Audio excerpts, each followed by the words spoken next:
My name's Danielle Mercer.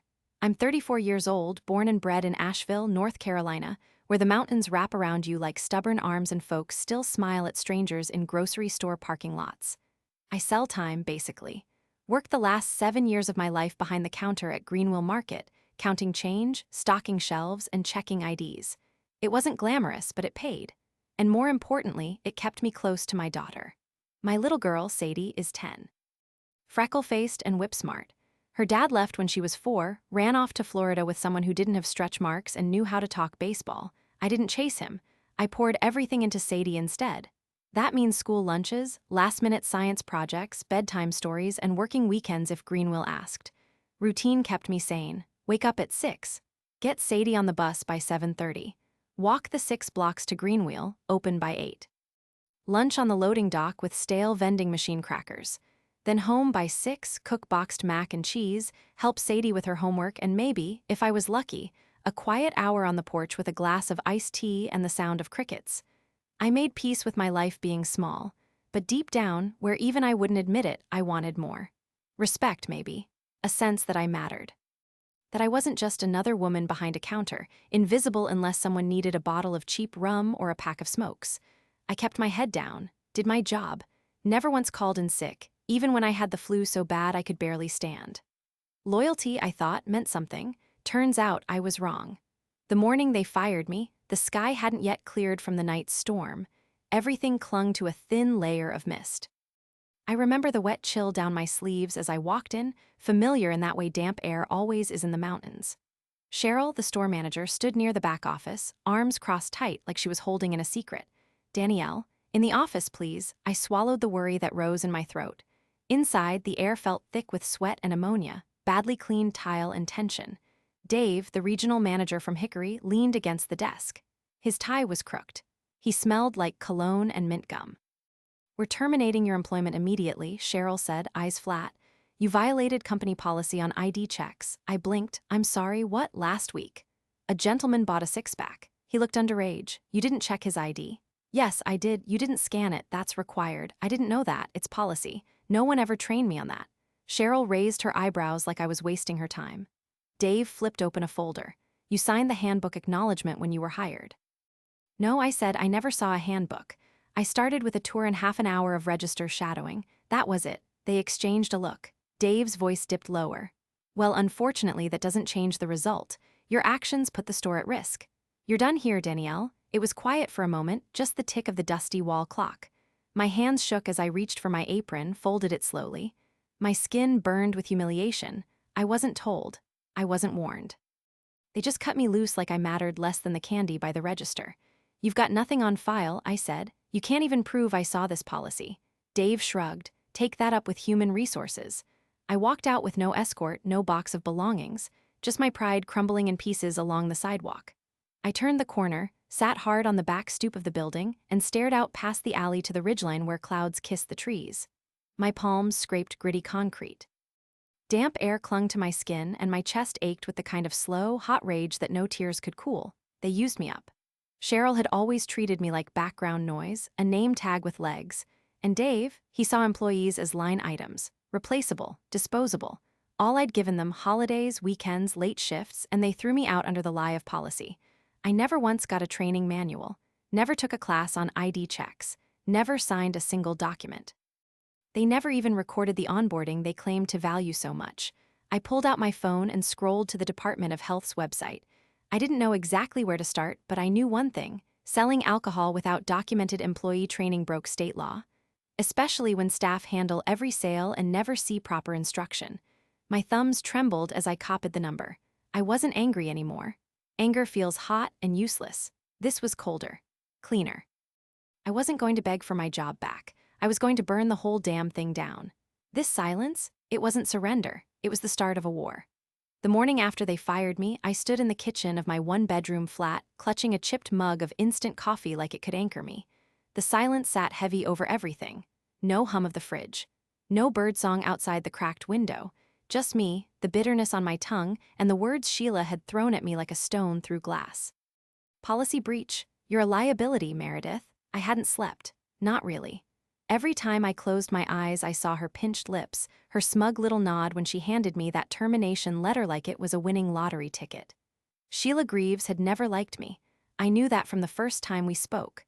Something about me rubbed her raw. Maybe it was the way I asked questions she didn't have answers to, or the fact that I didn't grovel when she entered a room.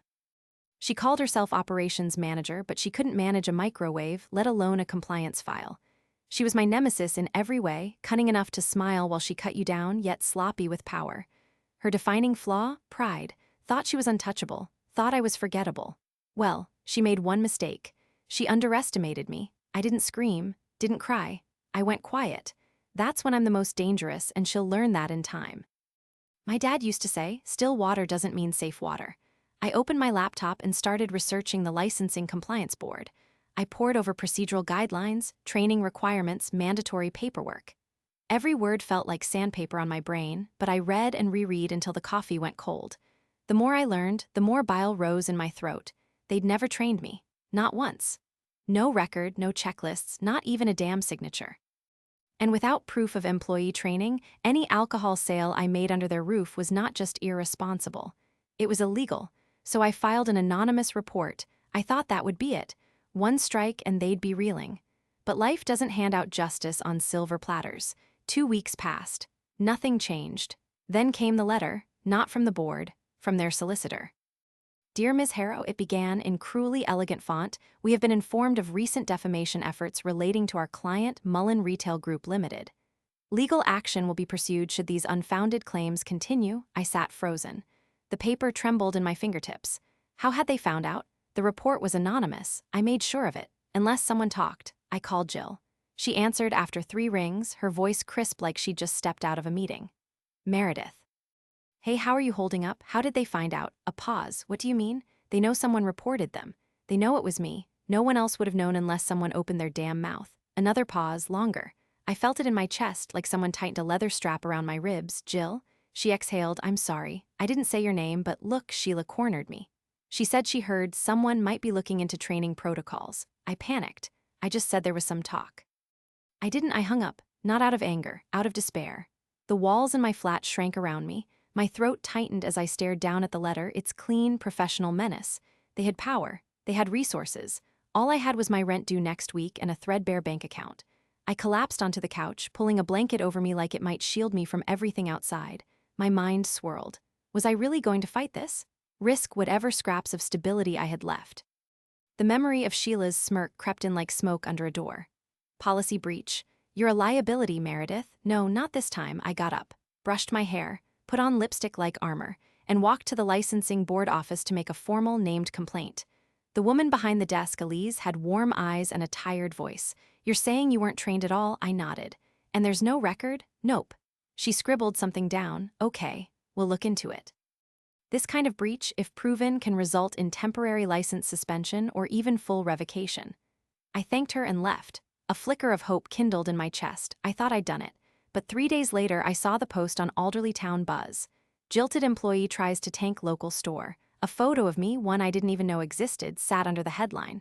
My name spelled wrong. My face blurred just enough to hint at shame. My stomach turned. I rang the page admin. No answer. I messaged them. No reply. They de-painted me like I was some bitter ex-girlfriend of the whole damn store. And worst of all, people ate it up. Maybe she got fired for a reason. Sounds like someone's salty they got caught. I shut my laptop so hard I nearly cracked it. I didn't leave the house for 2 days. Then Leon showed up. I didn't know he even knew where I lived. He was the only other person at that store who gave a damn. Tall, stocky, always humming some tune he never quite finished.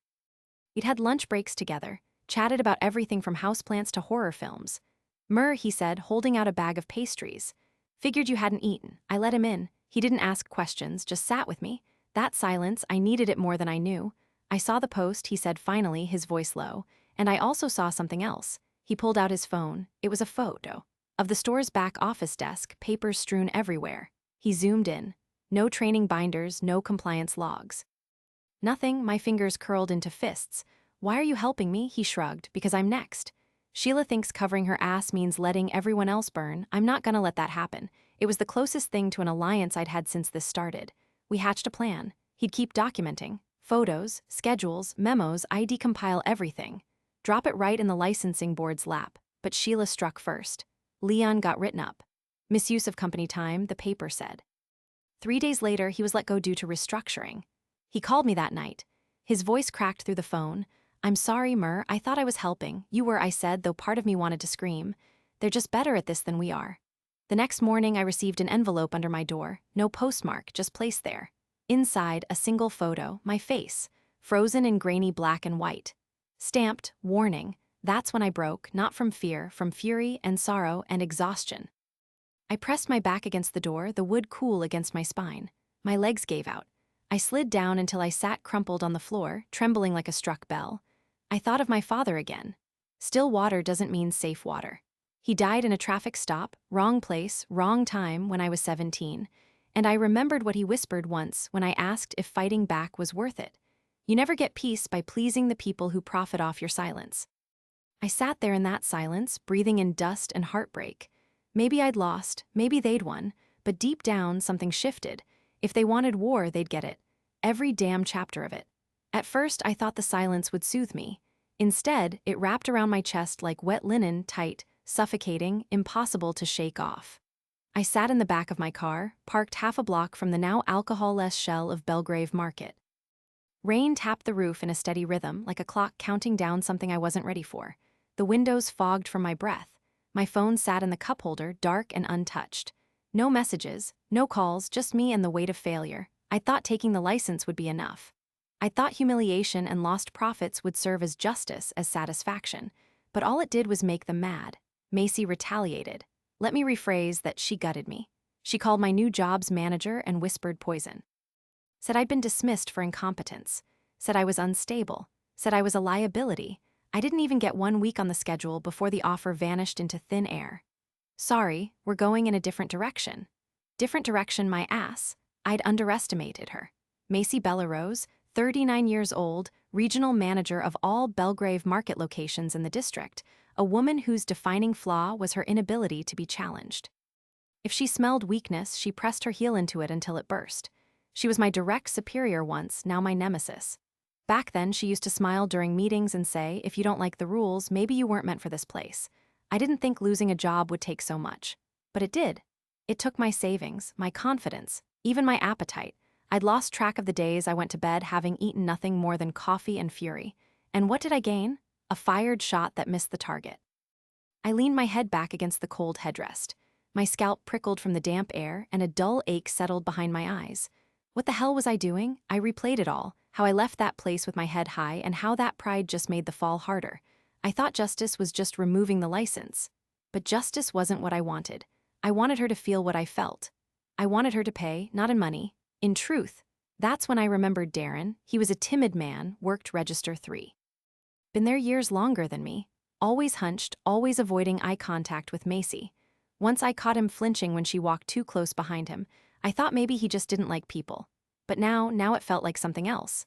I dug through my contacts and found his number, still saved from that one time I covered his shift. I didn't expect him to answer. But he did. "Hello, it's Callum," I said.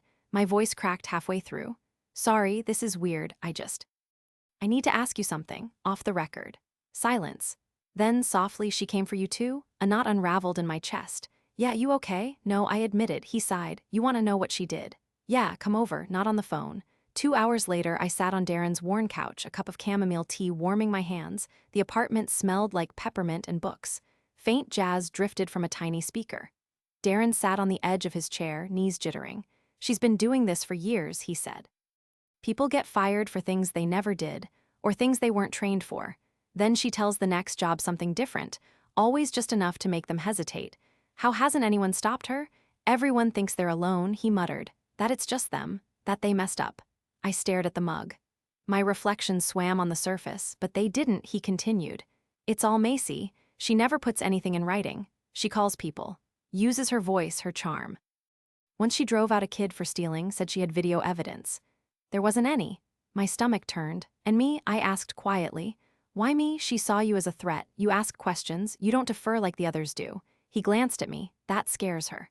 The rage I'd tried to bury flickered back to life, but it came with something else, clarity. She was a predator, not just a bad boss, not just petty, a manipulator. She survived on silence. I set the mug down, letting the ceramic heat sting my palm before I let go. I have something, Darren said, almost apologetic. From back when I thought she might fire me. I recorded one of our meetings. I looked up. You recorded her, audio only? She didn't know. I was scared. Do you still have it?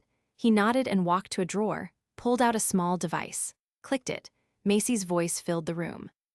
You mess up again, Darren, and I won't just fire you. I'll call that shelter in Belford you volunteer at and let them know what kind of man you really are. My mouth fell open. It went on. You think anyone else going to believe you? You're not a leader, Darren. You're barely an employee. You're here because I'm merciful. When it stopped, I felt cold.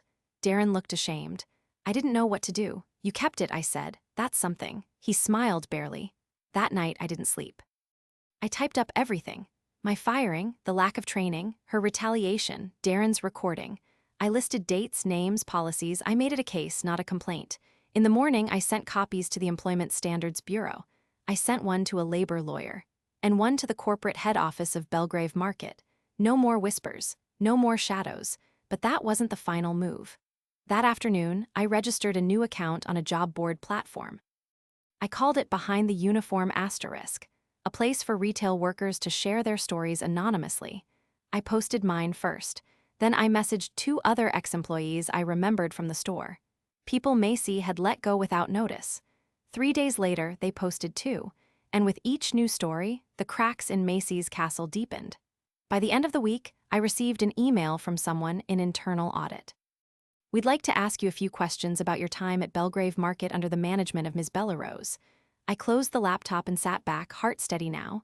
This wasn't revenge. This was daylight. No more hiding, no more rage, just truth, cold and sobering, and I would see it to the end. She built her power on silence. I would burn it down with voices. No fear. No turning back. Act 3. Climax and resolution. My thumb hovered over the send button. It was all there. The scanned policy handbook with the blank signature line, the internal memo I got from a sympathetic former coworker admitting nobody was ever trained, and the email thread that confirmed I'd asked for proof and was met with silence. I attached it all, along with my complaint, to the state licensing board. Then I pressed send. It didn't feel like a victory. Not yet. More like striking a match and backing away, watching to see if it caught flame. 3 days later, I stood across the street from the shop. Camlin's Market. A narrow, smug thing tucked between a laundromat and a tax office. Same yellowed signage, same flickering open light, but something had changed. The cooler lights were off. No more racks of wine glinting in the windows, no beer ads. Then I saw her. Bronwyn. She stormed out the front door, keys jangling at her wrist like shackles. Her face was pinched tight, mouth a single pale slash. I crossed before I knew what I was doing. You look like you've had a rough week, I said. Bronwyn's head snapped toward me. Her eyes swept over me and then narrowed when recognition hit. You, she spat, you little snake. I guess that's better than being a liar. You think this is over? She took a step forward. You cost me the license. 30 years running this place. You know what that means? I do, I said. It means the law finally caught up to you. Her laugh was sour. The law? You knew nothing. You didn't even know how to check ID. You embarrassed yourself and brought us all down. You fired me for a rule you never taught me. No training, no documents, no meetings. You can't just make up rules after someone breaks them. No one else complained, because they were afraid of you. She stepped closer, close enough that I could smell the acrid perfume she favored, sharp and metallic, like rust and roses. You think people are going to pat you on the back for this? You're a petty little girl with a vendetta. And you're a fraud who gambled with people's jobs to save a few hours of admin work. I leaned in, voice low so it cut deep. You didn't just cost yourself the license. You cost the kids who worked late shifts, the cashiers who depended on double pay Sundays, the old man who mopped your floors and never said a word. For once, she didn't speak. Her throat worked, maybe trying to form a rebuttal, maybe choking on the truth. I turned to go. But behind me, she said, quieter now, you were nothing when you walked in here. I gave you that job, I paused, and now I've taken it back. That night I sat in my apartment, lights low, fingers curled around the chipped ceramic mug Aunt Lily gave me years ago. The tea had gone cold, but I hadn't noticed until now. Gone, the license, the illusion, the threat of being powerless. I'd taken it all away. But in the silence, something else stirred in me. Not triumph, not pride, grief. I missed some of the people. Benny, who brought donuts every Friday morning. Marta, quiet and sharp-eyed, who could ring up 6 carts without breaking a sweat. Even Dan, the surly stock boy who secretly loved musicals. They lost something too. I hadn't meant to burn the bridge with everyone still on it. The next day, I returned to Camlin's. The windows wore black poster board like tombstones. A sign read, "Closed until further notice." But Marta sat on the curb, arms around her knees. When she saw me, she didn't scowl. She didn't smile either, just nodded. "You did it," she said. "I did. You know Bronwyn's applying for a new license under her husband's name now." My stomach dropped. Seriously, she thinks she can pivot. Rebrand, that's not how it works. She's slippery. Marta kicked a pebble into the gutter. But she's not untouchable anymore. We sat in silence. The pavement radiated heat rough beneath my palms. A sharp chip in the concrete dug into my thigh. But I didn't move. "You okay?" Marta asked. "I don't know, that makes two of us." After a moment, I reached into my bag and handed her a folded flyer. "There's a tenants meeting Tuesday. They're looking for someone to take over the vacant storefront, something community-based." Marta raised an eyebrow. "You starting a bookshop or something?" "I might," I said. "Or a cafe, somewhere people aren't treated like they're disposable." She took the flyer. "Let me know if you need a barista who hates everyone before 10 a.m., I smiled. That night, as I sat on my fire escape, summer wind brushing against my skin like a breath I hadn't taken in weeks, I thought about how revenge never feels like justice in the moment. It just feels like action. Necessary. Sharp. Messy. But justice? That shows up later in the second chances you make for others, in the silence after the shouting ends. As the last of the twilight folded into darkness, I let it all go. Some people break you. Others wake you up. And some endings don't come with applause, just a quiet, earned peace. Like the click of a door finally closing behind you.